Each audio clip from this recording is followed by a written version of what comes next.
السلام علیکم دوستو ویورز، میں آپ کو اپنے یوٹیوب چینل میں خوش آمدید کہتا ہوں۔ ویورز، احساس بے نظیر پروگرام کے حوالے سے اہم اپڈیٹ اس ویڈیو میں دی جائے گی۔ اس وقت 7,000 کن لوگوں کو دے جا رہا ہوں اور یہ 7,000 کن لوگوں کو نہیں ملیں گے، اس بارے میں بھی بات کی جائے گی، اور ساتھ ہی آپ کو 7,000 کے لیے رجسٹریشن کے حوالے سے بھی بتایا جائے گا کہ کن لوگوں نے رجسٹریشن نہیں کروایا تو وہ کس طرح کروا سکتے ہیں۔ لہٰذا آپ سے گزارش ہے کہ آپ غور سے سنیں تاکہ آپ کو اس معلومات سے فائدہ ہو سکے۔ اور ویڈیو میں مزید آگے بڑھنے سے پہلے آپ سے گزارش ہے کہ اگر آپ نے ہمارے یوٹیوب چینل کو سبسکرائب نہیں کیا یا پہلی بار چینل پر تشریف لائیں تو چینل کو لازمی طور پر سبسکرائب کر دیں تاکہ آپ تک مالی امداد کے حوالے سے تمام اپڈیٹس ملتی رہیں۔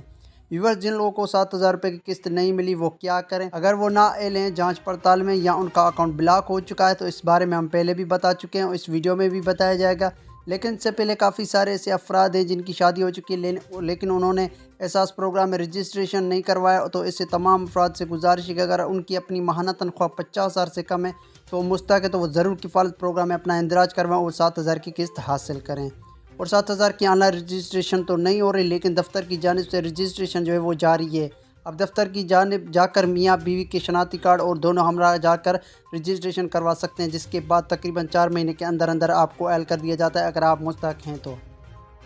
اور اس کے ساتھ ساتھ کافی ایسے سارے لوگ جو ہیں جو پہلے رجسٹریشن کروا چکے ہیں لیکن ابھی تک وہ نااہل جانچ پڑتال میں یا ان کا اکاؤنٹ جو ہے وہ بلاک ہو چکا ہے، تو اسے تمام افراد سے گزارش ہے کہ وہ جلد از جلد اپنے قریبی بے نظیر پروگرام کے دفتر جا کر اپنا اکاؤنٹ اپ گریڈ کروائیں، کیونکہ ان کی دی گئی معلومات میں کہیں نہ کہیں کوئی غلطی ہوتی ہے، اس کو درست کروائیں گے تو انشاءاللہ آپ کو 7,000 کے لیے اہل کر دیا جائے گا اور آپ کا مسئلہ یہ دوبارہ نہیں آئے گا۔ اور کافی سارے ایسے لوگ پوچھتے ہیں کہ اس بار 7,000 کی قسط کن لوگوں کو نہیں ملے گی اور کن لوگوں کو ملے گی، تو آپ کو بتاتے چلے کہ جو لوگ پہلے بے نظیر سپورٹ میں اہل تھے 14 یا 12,000 روپے کی قسط لے چکے ہیں تو ان تمام افراد کے اکاؤنٹ میں 7,000 کی قسط منتقل کر دی جائے گی۔ لیکن جیسے افراد بھی احساس پروگرام میں اہل تو ہوئے لیکن ان کے 7,000 ابھی تک ان کے اکاؤنٹ میں جو ہے نہیں آئے، وہ افراد جو فلڈ ریلیف یعنی سیلاب زدگان کے لیے جو پروگرام شروع کیا تھا اس کے تحت 25,000 کی قسط لے چکے ہیں تو ان کو 7,000 کی قسط نہیں ملے گی، پر انشاءاللہ اس کے بعد 7,000 کی دوسری قسط 1 جنوری کو ملنے والی ہے تو ان کو ضرور ملے گی۔ باقی اس کے علاوہ آپ جانتے ہیں کہ جو نااہل افراد ہیں ان کو 7,000 کی قسط نہیں ملے گی جب تک وہ اپنا اکاؤنٹ اپ گریڈ نہیں کرواتے۔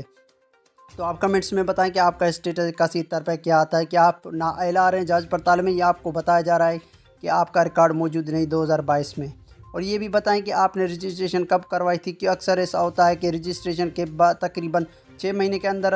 جانچ پڑتال کا مسئلہ جو ہے وہ حل ہو جاتا ہے اور آپ کی اہلیت کا تعین کر کے اپ گریڈ کر دیا جاتا ہے کہ آپ اہل ہیں یا نااہل ہیں۔ تو دوستو، آپ کا اگر کوئی سوال ہے تو کمنٹ میں ضرور بتائیں۔ مجھے اجازت دیں، میں ملوں گا آپ کو نئی ویڈیو میں، تب تک کے لیے بھائی کو اجازت دیں۔ خدا حافظ۔